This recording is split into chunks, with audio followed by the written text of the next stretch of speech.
আসন্ন জাতীয় সংসদ নির্বাচনকে সামনে রেখে সারা দেশে অবৈধ অস্ত্র উদ্ধারে জোর তৎপরতা চালাচ্ছে আইনশৃঙ্খলা বাহিনী।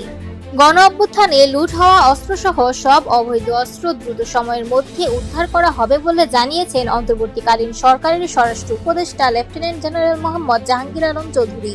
শনিবার নারায়ণগঞ্জ পুলিশ লাইন্স পরিদর্শনে গিয়ে সাংবাদিকদের তিনি বলেন, সব অস্ত্র এখনো উদ্ধার হয়নি, তবে নির্বাচন শুরুর আগেই সব অস্ত্র উদ্ধার করা হবে। এ কাজে রাজনৈতিক দলগুলোকেও সক্রিয় ভূমিকা রাখতে হবে।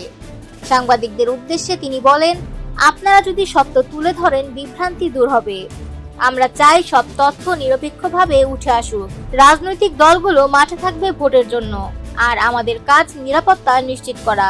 জুলাই মাসের গণ অভ্যুত্থানের মামলার বিষয়ে স্বরাষ্ট্র উপদেষ্টা জানান, অনেক মামলার তদন্ত অগ্রসর হয়েছে, তবে উদ্দেশ্যপ্রণোদিতভাবে অনেককে আসামি করায় কিছু বিলম্ব হচ্ছে।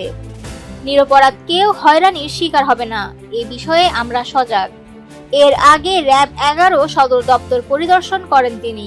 সেখানে তিনি জানান, গত এক মাসে ভারত থেকে প্রায় 1500 বাংলাদেশিকে পুশিং করা হয়েছে, এ তথ্য সত্য। তিনি আরো বলেন, আমাদের নাগরিকদের অবশ্যই ফেরত নিতে হবে, তা 10 বা 20 বছর পর হলেও।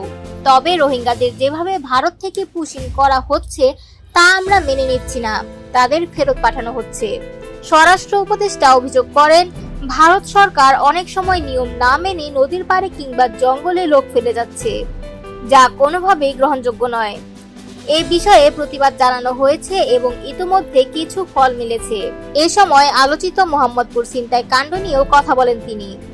জানান, 4 জনকে শনাক্ত করা হয়েছে, 3 জন গ্রেপ্তার এবং একটি মোবাইল ফোন উদ্ধার হয়েছে।